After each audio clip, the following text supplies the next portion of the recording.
kitabuse, Faridah Nakazibwe bambi akiguddeko, Hope Shifah owa surprise agudde mu bintu, Derick ne Muna neera babalangidde so ng'ate Pastor Bugembe agabudde.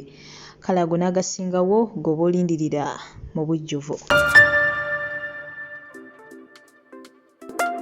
Je baliko gyonna ate gye mutussako engalo gyonna gye musinzira okubeera ng'ate mumpuliriza mikwano gyange kyemukola ky'amaanyi nnyo nnyini ddala obutakuwa kuntegeranga matu nange neewayo okubeera ng'ate mbaweereza amaanyi enzo omumbejja Aisha Nassolo nsaasirako mmwe mwenna abayita mu bizibu eby'enjawulo nsanyukirako mwenna abatuuse ku buwanguzi abakuziza amazaalibwa olunaku olwaleero bambi mbagaliza amazaalibwa malungi ag'essanyu mbagaliza buwangaazi ssaakate n'obuwanguzi mu nsi muno so ng'ate mu abafiiriddwako abantu bammwe saba emyoyo gy'abagenzi Katonda agiwummuza emirembe ate era bambi agiramuze agumye emitima abako ab'enganda sakate n'ab'emikwano yes butereevu bwe yakaneeyungako essaawa eno yennyini nyongera okujjukiza mukwano gwange ti wano ofunawo amawulire agagenda mu maaso mu ggwanga lyattu Uganda kwa celebrities baffe bonna abawano sakate n'abo abali wabweru w'eggwanga kale bambi ngenda kusaba subscribe nga teekako akadde butereevu mukwano gwange tojja kwejjusa naye nga sinagenda wala bannange enkya lunaku lwa Christmas enkya lunaku z'omwezi 25 omwezi ogwa December ffenna tukimanyi bulungi ti butereevu ebeera Christmas era bambi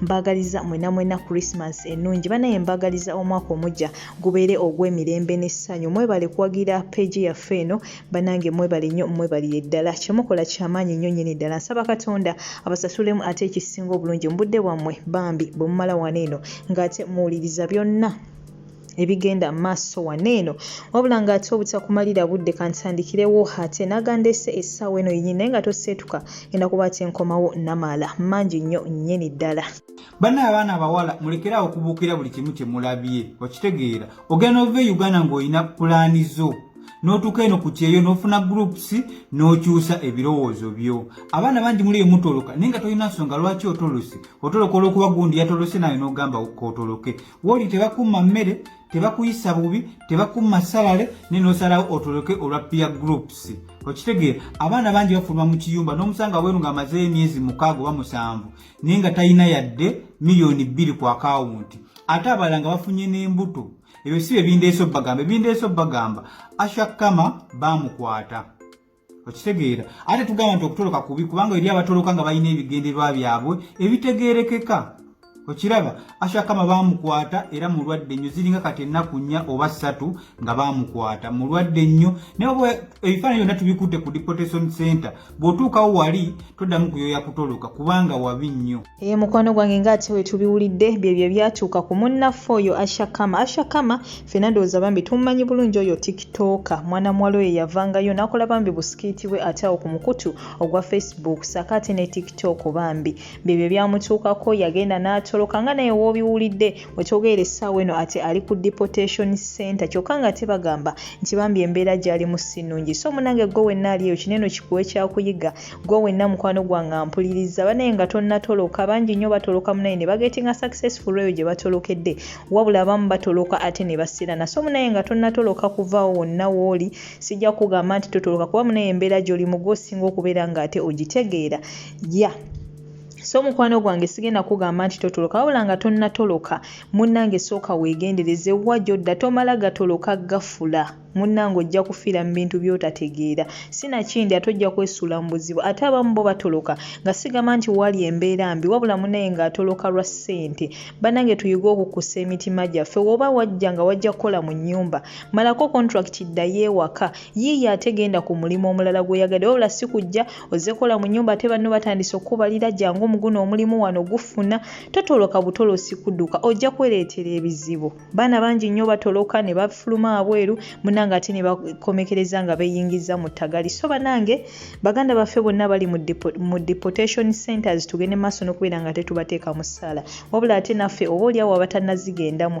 kino kibe kyakuyiga ate ffe tunoonye engeri gye tusobola kubeera nga ate twewala okubeera nga ate naffe tukomekereza nga tuli mu mbeera nga bo gye balimu mikwano gyange so nga ate ebyo nabyo mbitadde ku bbali ye Pastor Wilson Bugembe bambi wali ku kanisa ye eya Worship House e Nansana bwati agenze maaso n'okubeera nga ate addiza bambi ku ndiga agenze maaso n'okubeera nga ate abawe ebintu ebyenjawulo bambi ebisobola okubeera nga ate bibayisaako oba oliawo mu nnaku zineeno enkulu so banange nawe naali eyo ba MP baffe abalungi be twalonda gwe wenna oba oli mukulembeze mu kitundu kyawa na wenna ne wati oli mukulembeze naye nga bambi olina ku busobozi ng'olina ku bantu b'osobola okukwatako nabo n'obateekako bambi kasimayiro mu nnaku zino enkulu bambi genda maaso n'okubeerako ne ky'obatoolera genda maaso n'okubeera nga ate obaako ky'obatoolera munnange kubanga abantu mu butuufu bali wabula gwe oba oli bulungiko beerako ate naawe oba ogabirako ku ky'obagabidde basobole okubeera nga bambi nabo bayita mu nnaku zino enkulu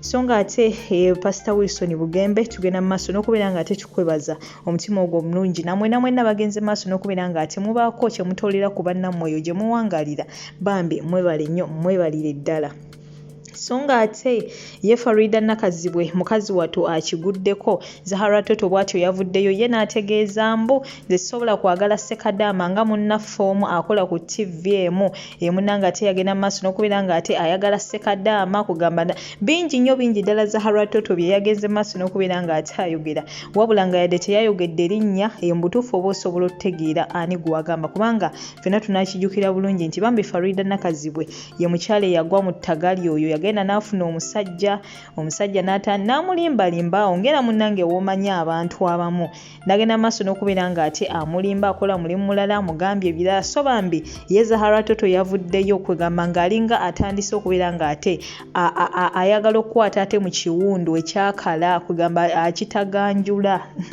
so bannange zezo ate entalo ezigenda mu maaso mu ba TV personalities naye nga si byangu n'akamu n'akeddagala mukwano gwange so nga ate ye bambi Hope Shifah nakola surprise yavuddeyo nga bambi ayina essanyu lingi nnyo lingi ddala kansooke mukulekereko then ate n'oluvannyuma tugende mu maaso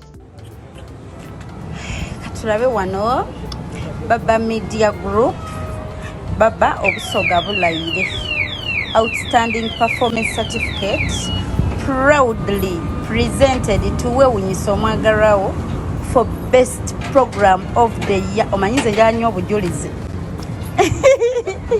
obujulizi the service you provided exceeded all expectations. I would also like to add how much you mean to our company.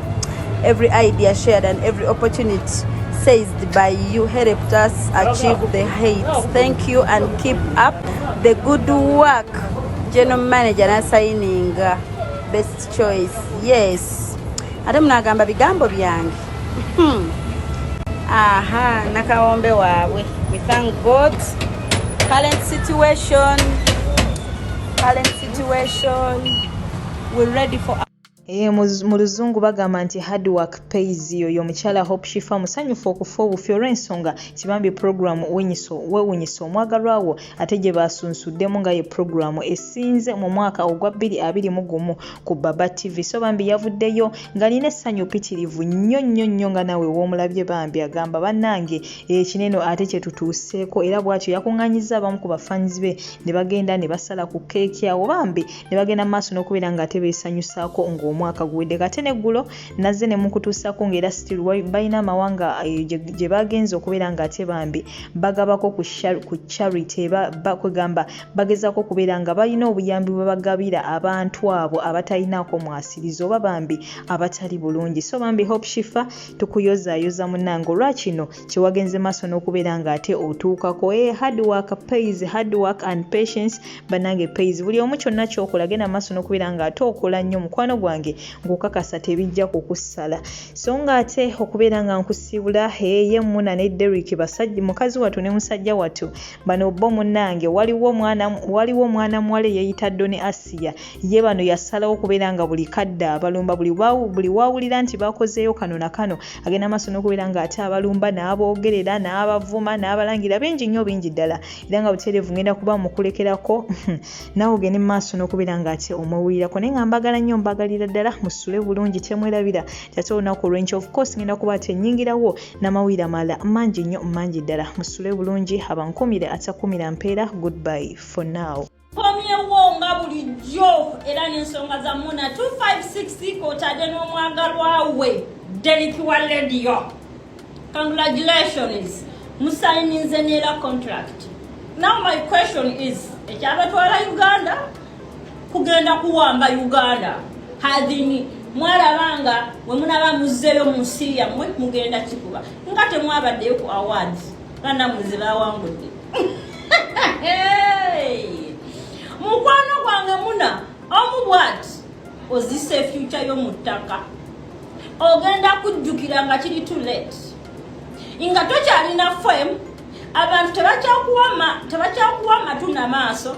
I think olabira ku TikTok watekangayo video nezikubira mu 12 13k 20k but right now otekayo ne video nekoma mu 4000 which means abantu bagenda bakujjako platform mukwa. Okay, Derick wa radio tetwogera bino nti tetukwagaza muna oba nti tuli against you nawe ekitufu okimanyi. Muna 256. This is my opinion oba eno ndowooza yange. Wanoonya femu weka. Yeah, if I'm not mistaken, walishagala mu kiyumba n'olwanyisa nnyo okubeera nga okola erinnya lyo. Okusinziira ku myaka gy'olina, essaawa zino byonna ogenda bikola, naye nga at the end of the day ogenda birekera Derick. I swear upon the living God. Naye essaawa zino tokiraba engeri gyekiri nti oli mumpi ate wasisinkana mumpi muno ne gubula asala. Muli awo gye mukoma obuwanvu n'entegeera yammwe. Wenga tosobola kuŋŋamba nti oleseewo omulimu gwo ng'ekikututte Uganda kudipendinga ku media. Kweno media ejjudde disappointments. Bakuwaana leero faani y'omuntu akyuka awatali nsonga. Faani y'omuntu akyuka just kubanga akulabye ekisusse n'agamba ono naye anaatutama n'akyuka from nowhere abantu bakyuka. So mwesiga bafaanizi bammwe ne mulowooza nti babawadde platform naye nga the end of the day mugenda kaaba. Kubanga nze nzikiriza nti okusinziira ku media ye Uganda olaba ba artist abali talented balemereddwa okufuna kye bafunamu nga abamu bakyali mu bipangisa bakya struggling nga tebalinayo wadde kiro y'ettaka mu Kampala olw'omwe obusoddooki bukazaanyirizi okitegeera obw'oku TikTok. Okay, congratulations mwafunye award ya TikTok best couple TikTokers TikTok, the best couple in TikTok or wherever it is. Congratulations. Eyo yebagwanidde teri award endala gye musobola kufuna mukolera ki Uganda kiki gye mwongera ku Uganda. Mad Girl filimu gye mwakobye mu America ne mugiza mu Uganda. Mikwano temulina tafali lye mutadde ku Uganda. So njagala kubawa example ya Dr. Fiki pe abantu abalina content. Sawa zino tulinayo Jose Chakala ne tubeera ne mix seems too funny. Be bantu bosobola okutunulira n'ogamba yes they have added something to Uganda. Naye kati mwe muteeka ki ku fulaga ya Uganda kubanga ne sound ze mukola si zammwe. Kezibera filimu ze muzanye essaawa zino mukoperere temusobola kutuula wansi kuyiya kintu kiri unique mwenga abantu ne mukiwa eggwanga. Endorsement ze muli okusayininga congratulations naye njagala mumanye nti endorsement ezo tezigenda kubeera olubeerera. Derick Radio ngenda kuwa example ezimu ku nsonga ezakunyiiza nnyo Dubai n'ogivaamu okwo wali mu Speed Express ne kuwa red card ng'erabyeyo aviator nga alina standard ate nga alina following okukusinga ate nga yasoma kubanga ngore Derick wa radio nange tufaanana.